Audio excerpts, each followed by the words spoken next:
Bon, alors vous n'êtes pas obligé de me croire, hein, mais chaque picot, soft ou picot long, peu importe, est entouré de 6 picots. Démonstration, celui-là de picot, ah très bien, là on voit bien. Ce picot là qui est sous la pointe de mon stylo est entouré par 6 picots. 1, 2, 3, 4, 5 et 6. Je remonte, c'est lequel que je montrais, c'est celui-là. Chaque picot est entouré de 6 autres picots. J'en prends un autre au pif, celui-là par exemple. 1, 2, 3, 4, 5 et 6. Voilà, ce picot a 6 autres picots à égale distance de lui. D'accord? Donc là, c'est un soft, hein, il s'appelle RITC 80240. Là, bon, c'est ma raquette. Là, j'ai un picot long, grâce des techs, c'est sur une autre raquette. Je prends un picot, hop, celui-là par exemple. 1, 2, 3, 4, 5, 6.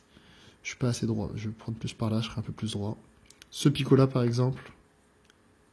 1, 2, 3, 4, 5 et 6.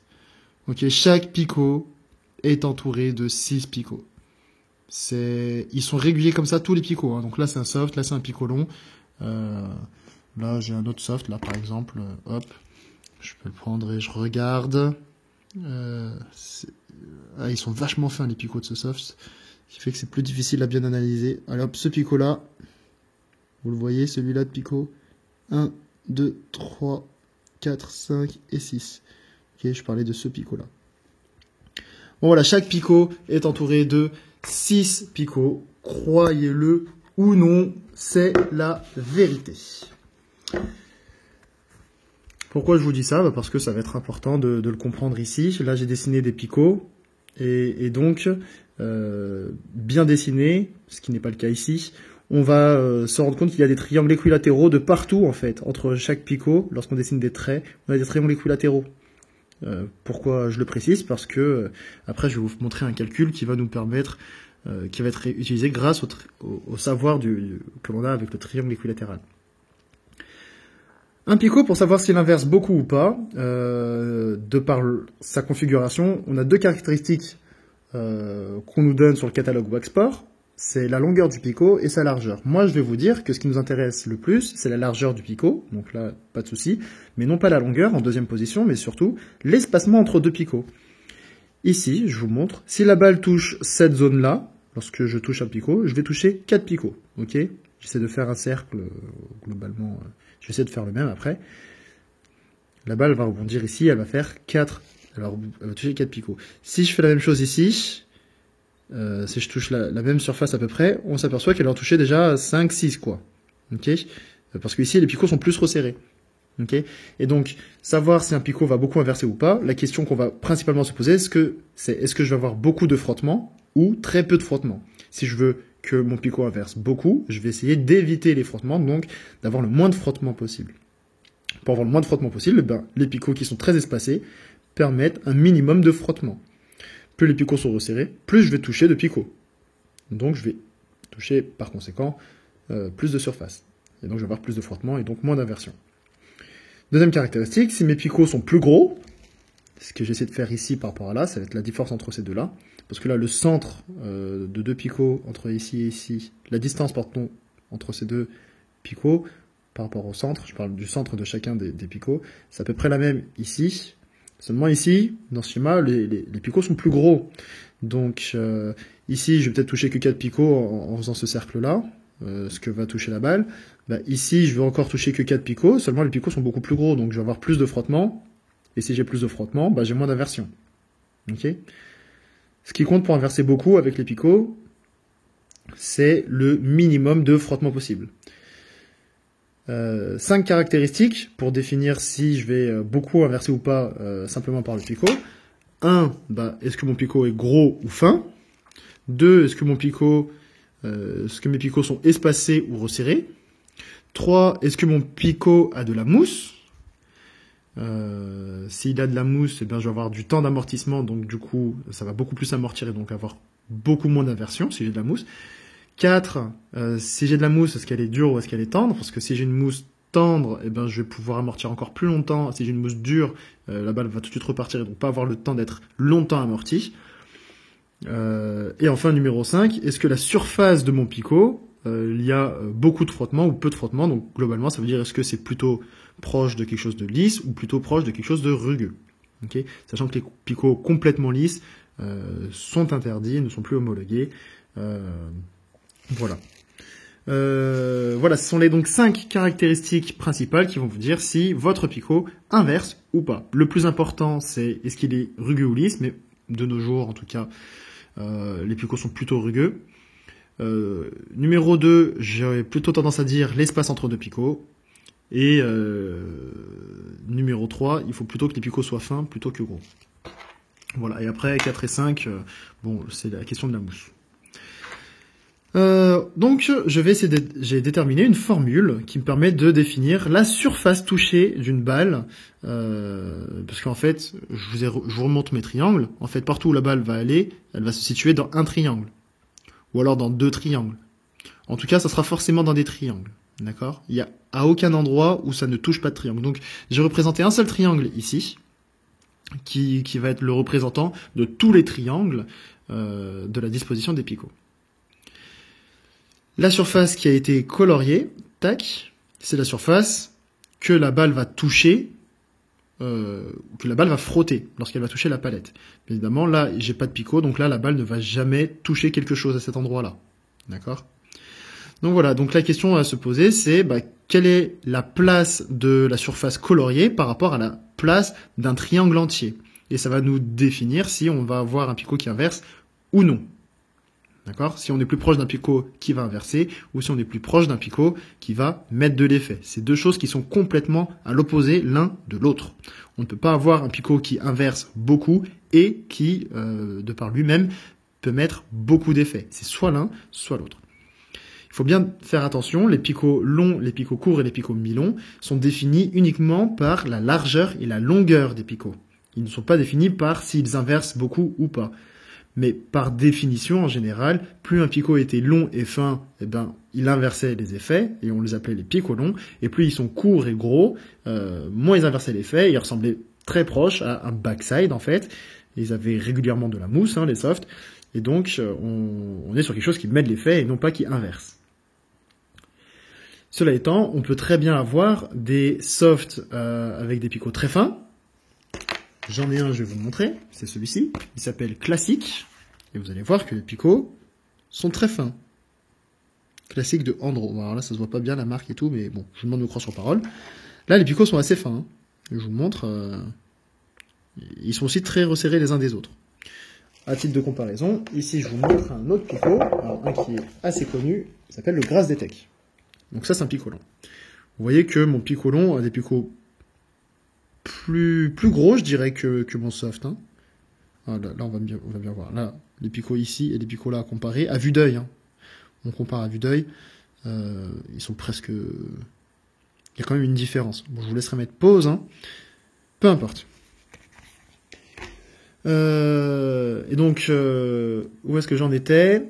Oui, on va avoir des picots longs des softs qui vont être très très fins, comme ici. Et on peut aussi avoir des picots longs qui sont assez larges. Ce qui compte, c'est leur ratio. C'est ça qui a été défini sur le catalogue Waxport. Allez, donc je vous montre le calcul. Donc déjà, la surface colorée, qui sera divisée par la surface du triangle. La surface colorée, c'est quoi? C'est, ici on a 60 degrés sur 360 degrés, donc ça nous donne 1/6 de disque. Et vu que j'ai 3 surfaces colorées, j'ai donc 3/6 de disque, donc une moitié de disque. Et donc voici la formule de la moitié d'un disque. Pi r carré, c'est un disque entier, donc la moitié de pi r carré, c'est pi r carré, divisé par 2. R, c'est quoi? C'est la distance entre un centre et un point du cercle. Sur Waxport, vous aurez le diamètre, donc vous aurez toute cette longueur-là. Vous devrez prendre à la moitié. Ensuite, la surface du triangle en entier, qu'est-ce que c'est? La surface d'un triangle, c'est base fois hauteur divisé par 2, c'est la formule qui est ici, c'est une formule très connue des écoliers. Base fois hauteur divisé par 2, donc la base, c'est ici x, la hauteur, ici, c'est h, et il faudra diviser par 2. Donc, x, je le mesurerai sur mon picot. et la hauteur, en fait, c'est l'inconnu. C'est lui qui nous pose problème. Donc, comment je le calcule? On reconnaît un triangle rectangle ici. Dans ce triangle rectangle, je connais deux longueurs. Ici, c'est x. Ici, c'est x divisé par 2, puisque c'est la moitié de cette longueur-là qui est la même que celle-ci. Et donc, pour connaître celle-ci, il existe sûrement plusieurs façons. Je vais utiliser le théorème de Pythagore. Donc, ce côté au carré est égal à la somme de ce côté au carré plus ce côté au carré. Moi, je veux celui-là. Donc, ce côté est égal à la racine carrée de ce côté au carré moins ce côté au carré. Donc, c'est ce que j'ai fait ici. J'ai pris la racine de ce côté au carré moins ce côté au carré. Donc, x au carré moins la moitié de x. Ça, c'est la moitié de x au carré. X divisé par 2 au carré. Donc, j'ai développé. Ça nous donne ceci. Après, je vous demande de me croire sur les calculs. X divisé par 2 au carré, ça nous donne x carré divisé par 2 au carré, ça fait 4. Ensuite, ici, j'ai tout mis sous le même dénominateur. C'est-à-dire que ici, le dénominateur, c'était 1, donc j'ai multiplié par 4 le numérateur du numérateur. Et bon, vous m'avez compris. Comme ça, je peux soustraire les x carrés entre eux. Donc 4x carré moins un seul x carré, ça donne plus que 3x carré. Oula, j'ai un instrument qui nous gêne ici. Ensuite, une fois que j'ai soustrait 4 à 1, donc ça me donne 3 x carré, le x carré c'est un carré parfait, donc j'ai pu l'extirper de la racine en enlevant le carré, donc x racine de 3 sur 4, ce qui nous donne x racine de 0,75. Une fois que j'ai donc cette hauteur x racine de 0,75, j'ai pu le mettre dans ma formule basse fois hauteur divisé par 2. J'ai simplifié en mettant x carré plutôt que mettre x fois x, après ça c'est à la bonne volonté de chacun. Et voici donc la formule de la surface d'un triangle. Moi, les longueurs que j'ai pris à chaque fois, c'est des millimètres, parce que bon, quand on parle des picots, ou même la balle, on parle en millimètres, 40 millimètres, voilà, donc je prends que des millimètres. Donc là, c'est des surfaces, donc c'est des millimètres carrés, et là-bas aussi, c'est des millimètres carrés, la surface touchée, donc c'était que au laurier, en fait, c'est des millimètres carrés, et là apparaissent des millimètres carrés, et donc je vais diviser ce nombre par celui-là. Donc je vais diviser des millimètres carrés par des millimètres carrés, ça va me donner donc des rien du tout, puisque c'est un ratio, c'est un rapport. Donc j'ai divisé ça par ça, avec quelques simplifications, ça nous donne ceci. Bon, peut-être que pour certains ça reste un petit peu compliqué. Cela étant, j'ai cette formule qui me permet de définir si j'ai un picot qui a une disposition qui permet d'inverser beaucoup ou pas. Avec mon Grasdetek, c'est la raquette que j'utilise, c'est ce picot-là. L'espace entre deux picots, j'hésitais entre 3,1 et 3,2, donc j'ai pris entre les deux, je fais 3,1 et demi, enfin 3,15.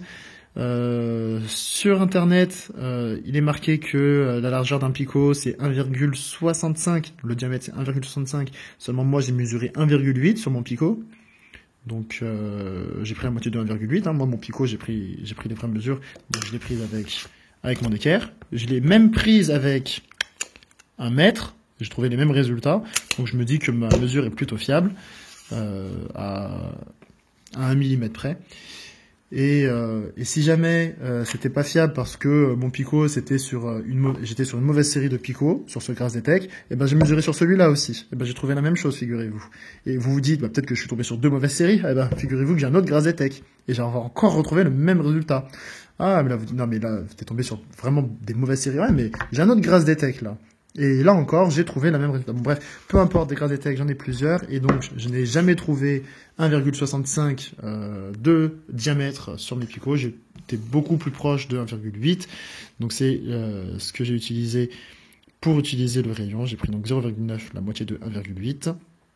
Et donc le résultat du ratio d'inversion, du rapport d'inversion, j'ai noté, j'ai trouvé 0,30. Si vous avez des picots et que vous mesurez vous-même, vous fiez pas spécialement à ce que vous dit le site internet. Moi, j'ai mesuré moi-même le rayon, enfin j'ai mesuré le diamètre, puis j'ai divisé par 2 pour avoir le rayon, le diamètre d'un picot. J'ai posé mon équerre et puis j'ai mesuré la distance qu'il y avait entre deux picots. J'hésitais entre 3,1 et 3,2, voilà, donc j'ai mis un truc entre les deux. J'ai pris deux chiffres significatifs, voilà, 0,30. C'est 0,296 quelque chose, donc j'ai arrondi à 30. Voilà, vous pouvez utiliser cette formule. Dites-moi qu'est-ce que vous obtenez comme résultat avec votre propre picot. Et d'ailleurs, on peut même faire alors un jeu. Je sais pas si c'est marrant, mais vous appliquez votre formule et puis bah on peut deviner si c'est un soft ou si c'est un pico long. Hein.